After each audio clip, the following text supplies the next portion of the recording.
بسم اللہ الرحمن الرحیم۔ السلام علیکم ورحمۃ اللہ وبرکاتہ۔ عابد راجہ چینل کی طرف سے آج میں اپنے دوستوں کو رسول اللہ صلی اللہ علیہ وآلہ وسلم کا ایک بہت ہی پیارا فرمان سناؤں گا۔ آپ دوستوں نے اس پر ضرور عمل کرنا ہے۔ اللہ کی پناہ طلب کرنا۔ نبی اکرم صلی اللہ علیہ وآلہ وسلم حسن اور حسین رضی اللہ تعالیٰ عنہما کے لیے ان الفاظ کے ساتھ اللہ کی پناہ طلب کیا کرتے تھے، اور ابراہیم، اسماعیل اور اسحاق علیہ السلام کے لیے اعوذ بکلمات اللہ التامۃ من کل شیطان وہامۃ ومن کل عین لامہ۔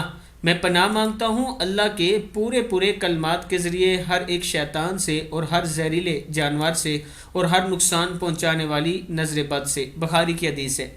اگر آپ کے گھر میں بچوں کو نظر لگ جاتی ہے یا کسی بھی چیز کو نظر لگتی ہے تو 3 مرتبہ یہ دعا پڑھ کے دم کیا کریں، انشاءاللہ اللہ تعالیٰ انہیں ٹھیک فرمائے گا۔ اس ویڈیو کو آپ دوستوں نے آگے ضرور شیئر کرنا ہے۔ السلام علیکم ورحمۃ اللہ وبرکاتہ۔